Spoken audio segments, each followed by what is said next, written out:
muaj gusht dhe shtator, sollën zbulime të reja arkeologjike, por edhe projekte restaurimi në parkun arkeologjik të Amantias. Gjatë gërmimeve për herë të parë u zbulua edhe muri rrethues i qytetit të poshtëm të Amantias, një element i panjohur më parë. Arkeologu Krelidian Çipa tregon edhe ndërhyrjen e kryer ku veç këtij zbulimi që i takon shekullit të tretë para Krishtit, por zbulon edhe një detaj tjetër të rëndësishëm që ka të bëjë me shkatërimet e kryera në shekullin e 6. Një zbulim që tregon qartë organizimin urbanistik të qytetit i lirë, ndërkohë që veç këtij zbulimi pati edhe ndërhyrje për restaurim. Ka qenë një fushat pothuajse gjatë gërmimesh arkeologjike, por njëkohësisht edhe restaurimesh të kryera në Parkun arkeologjik të Amantias, së bashku me Drejtorinë e Shërbimit arkeologjik, Bashkëpunimi i Drejtorisë Rajonale të Trashëgimit Kulturor Vlorë së bashku me Drejtorinë e Shërbimit arkeologjik.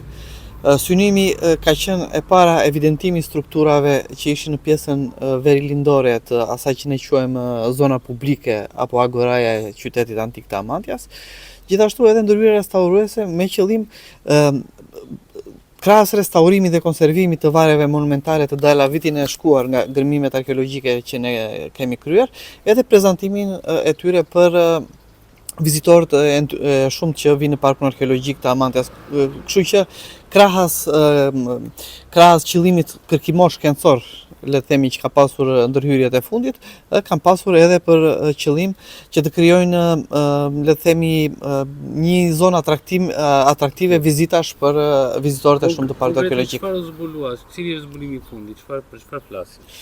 Atëherë, zbulimi që ne kemi kryer është me rëndësi, sepse për herë të parë mësojmë se Amantia ose qyteti antik i Amantias ka pasur fortifikim edhe në pjesën jashtë Akropolit, pra në zonën publike jashtë Akropolit, çka është një, le të themi, një element i ri i urbanistikës së Amantias, gjithashtu na jep mundësinë për të kuptuar edhe shtrihen e agoras antike në pjesën verilindore, le të themi, të saj.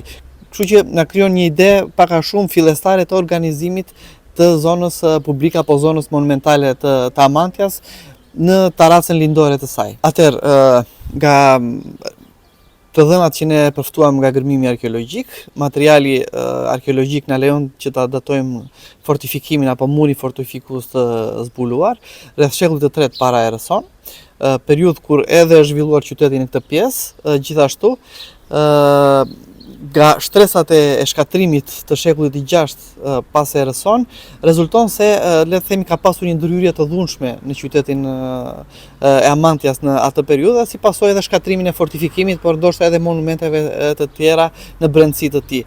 Gjithashtu ne kemi zbuluar struktura të tjera në brendësi të fortifikimit, të cilat në fushatat e ardhshme të gërmimeve arkeologjike do të mësojmë, le të themi, më shumë rreth funksionit të tyre. Çipa tregon edhe rëndësinë e këtij zbulimi me mjaft vlera në Parkun arkeologjik të Amantias, aty ku gërmimet do të vijojnë dhe ku mendohet se ka mjaft objekte të tjera që i takojnë periudhave të ndryshme kohore. Këto janë zbulime shumë të rëndësishme, se thash janë element të rinj të panjohur më parë. Ne njihnim fortifikimin e pjesës së Akropolit, por jo që Amantia ka pasur një fortifikim edhe në pjesën e agoras.